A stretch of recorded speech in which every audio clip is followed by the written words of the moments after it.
ஆண்டவராகிய இயேசு கிறிஸ்துவின் இன்ப உயிர்த்தெழுந்த நாமத்தினால அற்புதமான சுவிசேஷ பயணத்திற்கு உங்கள் அன்போடு வாழ்த்தி வரவேற்கிறேன். நம்முடைய எதிர்பார்ப்புக்கு மேலாக மட்டுமல்ல, நாம் எதிர்பார்க்காததையே தருகிறவர். ஆபிரகாம் சாராளுடைய வாழ்க்கையை பாருங்களேன்.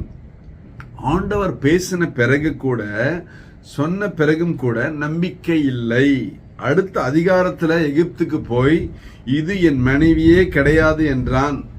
ஆண்டவர் எவ்வளவோ வாக்குத்தத்தம் கொடுத்து கூட நம்பிக்கை அற்றவனாய், எதிர்பார்ப்பு இல்லாதவனாய் இருந்தான். ஆண்டவர் எதிர்பார்ப்புக்கு மேலாக அவனுக்கு செய்தார். ஹல்லேலூயா. அப்ப சில நேரங்களில நாமும் கூட அப்படிதாங்க. எவ்வளோ வசனம் கேட்கிறோம், எவ்வளோ வார்த்தைகள் கேட்கிறோம், எவ்வளோ பாட்டு கேட்கிறோம், எவ்வளோ பிரசங்கம் கேட்கிறோம், எவ்வளோ மெசேஜ் எவ்வளோ இடத்துல கேட்கிறோம்.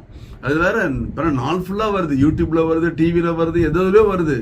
கேட்கிறோம், கேட்டு கூட நம்மளுக்கு நம்பிக்கை இல்லை. நம்பிக்கை அற்ற நிலைமை, விசுவாசம் வளரவே இல்லை. எங்க நடக்குமா, எனக்கு இது நடக்குமா, எனக்கு இந்த தகுதி இல்லையே, அந்த தகுதி இல்லையே, நான் இந்த ஜாதி இல்லை, இந்த குலம் இல்லை, இந்த கோத்திரம் இல்லை, இந்த கட்சிக்காரனுக்கு தெரியாது, இந்த தலைவரனுக்கு தெரியாது, இந்த அதிகாரனுக்கு தெரியாதுன்னு நமக்கு நாமே நம்மை தாழ்வுபடுத்தி, குற்றப்படுத்தி, குறை சொல்லி ஒதுங்கி விடுகிறோம் இல்லையா? உடனே ஆண்டவரை குறை சொல்லிடுவோம். நான் இவ்வளவு நாள் ஊழியம் செஞ்சேன், இவ்வளவு காணிக்கை கொடுத்தேன், இவ்வளவு கட்டி கொடுத்தேன், நடக்கலையே. நான் தான் ஆலயத்தில் பெல் வாங்கி கொடுத்தேன், டியூப்லைட் வாங்கி கொடுத்தேன், சேர் எல்லாம் இருக்கட்டும், நடக்கலையே. சொல்றோமா இல்லையா? பாருங்களேன், சகரியா எலிசபெத்து அவருடைய வாழ்க்கையில் அவங்க எதிர்பார்க்கவே இல்லை. அந்த நேரத்துல, அந்த வயசுல ஆண்டவர் அற்புதம் செய்வார் என்று எதிர்பார்க்கவே இல்லை. ஒருவேளை திருமணமாகி பல ஆண்டுகள் கடந்திருக்கலாம். இன்னும் எங்களுக்கு பிள்ளை பேரு இல்லையே என்று அங்கலாய்ப்போடு பார்த்து கொண்டிருக்கலாம். ஆண்டவர் கணக்கில் வைத்திருக்கிறார். பாருங்களேன், அவங்க யோசிக்க கூட இல்லை. சகரியா ஆண்டவரிடத்தில் ஒரு கேள்வி கூட கேட்கவே இல்லை, எதிர்பார்க்கவே இல்லை. அவன் எதிர்பார்ப்புக்கு மேலாக, அவன் எதிர்பார்க்காததை கர்த்தர் அவனுக்கு செய்தாரு. உங்களுக்கு செய்ய மாட்டாரா? அப்படி என்றால் உங்கள் நம்பிக்கை கர்த்தர் மேல் இருக்கும்போது, கர்த்தாவே நான் உம்மை நம்பி இருக்கிறேன், உம்மையே நம்பி இருக்கிறேன், ஒரு போதும் வெட்கம் அடையாதபடி செய்யும் என்று சங்கீதக்காரன் 71:1 சொன்ன பிரகாரம் உம்மை மட்டுமே நம்பியிருக்கிறேன் ஆண்டவரை. என்னுடைய வேற கெதி இல்லை, பந்தம் இல்லை, சொந்தம் இல்லை, நாதி இல்லை ஆண்டவரை, உம்மை தவிர வழி இல்லாண்டவர் சொல்லும் பொழுது கர்த்தர் அதை செய்வார் அல்லவா? மொர்தெக்காய் வாழ்க்கையை பாருங்க. வாட்ச்மேனை போல வெளியே கேட் அருகே உட்கார்ந்து கொண்டிருந்த நபனை கர்த்தர் எவ்வளவாய் உயர்த்தினார். 127 நாடுகளை அரசாண்ட ராஜாவுக்கு அடுத்த ஸ்தானத்திலே கர்த்தரால் அவனை உயர்த்த கூடுமானால், ஒரு வாட்ச்மேன் இல்லையா, ஒரு செக்யூரிட்டி, அதாங்க கர்த்தர் தலைகீழாய் மாற்றி போடுகிறார். உண்மை உள்ளவனாய் கடைசி வரை, ஒழுக்கம் உள்ளவனாய் கடைசி வரை, மனிதநேயம் உள்ளவனாய் இருந்தானே இந்த மொர்தெக்காய். நாம் என்றெல்லாம் ஒழுக்கம் உள்ளவனாய் இருந்திருக்கிறோம். நமக்குள்ளே மனிதநேயம் காக்கப்படுகிறதா?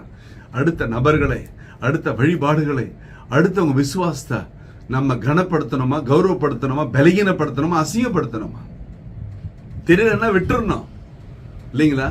என் விசுவாசம் என்னோட இருக்கட்டும், ஆனால் உன் விசுவாசத்தை மற்றவர்கள் பார்த்து ஆண்டவர் ஜீவிக்கிறார் என்று சொல்ல வேண்டுமே தவிர அவர் குறை சொல்லக்கூடாது. ஒரு பதவியில வந்துட்டா விட்டு போறதுக்கு மனசே இருக்காதுங்க.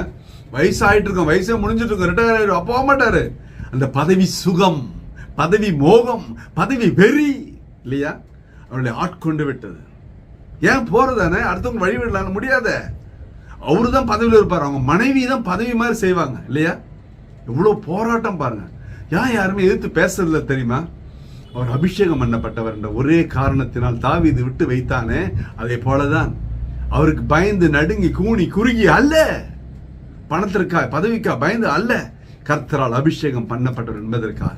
அப்படி என்றால் மொர்தெக்காயை நினைத்த ஆண்டவர், சகரியா எலிசபெத்தை நினைத்த ஆண்டவர், ஆபிரகாமை நினைத்த ஆண்டவர் உன்னை நினையாமல் இருப்பார். நீ அவருக்காய் ஓடின ஓட்டம், உழைத்த உழைப்பு, செய்த ஊழியத்தை கணக்கில் எடுக்காமல் இருப்பாரா? உன் உண்மை தன்மையை பார்க்க விரும்புகிறார். நீ அவரையே நம்பி இருக்கிறாயா, சார்ந்து இருக்கிறாயா? சற்றே அலசி ஆராய்ந்து பார். உன் வாழ்க்கை தலைகீழாய் மாறும், உன் எதிர்பார்ப்புகள் நிறைவேறும், உன் எண்ணங்கள் நிறைவேறும். இன்றே இப்பொழுதே உன்னை சாட்சியாய் வைப்பார். ஒரு நாளும் உன் நம்பிக்கை வீண் போகாது. உன் நம்பிக்கை ஒரு நாளும் வீண் போகவே போகாது. நிச்சயமாகவே முடிவு உண்டு. உன் எதிர்பார்ப்பு நிறைவேறும், உன் விருப்பங்கள் நிறைவேறும், உன் நம்பிக்கை நிறைவேறும். ஒரு விசை கண்களை மூடுவோம். ஹல்லேலூயா, ஹல்லேலூயா, ஹல்லேலூயா. அப்பா ஸ்தோத்திரம் ஆண்டவரே. அற்புதமான ஆசீர்வாத திருநாளில் இதை பார்த்து கொண்ட பிள்ளைகளோட வாழ்க்கையில பெரிய ஆசீர்வாதம் கடந்து வரட்டும் சுவாமி. எல்லா தடைகள் தாமதத்தை மாற்றி போடுங்க. வல்லமுள்ள ஆவியானவர் அவர் கிருபையாய் மனமேறி ஆசீர்வாதத்தை கொண்டு வருவீராக. தோல்விகள் தோற்று போகட்டும். இயேசு கிறிஸ்துவின் உயிர்த்தெழுந்த வல்லமையுள்ள நாமத்தினாலே தேவனது செய்யும்படியாய் திருப்பாதங்களிலே தாழ்மையாய் ஒப்பு கொடுத்து ஜெபித்து ஜெயம் எடுக்கிறோம் ஜீவனுள்ள நல்ல பிதாவே. ஆமென். ஆமென். கர்த்தர் ஆசீர்வதிப்பாராக. Praise the Lord.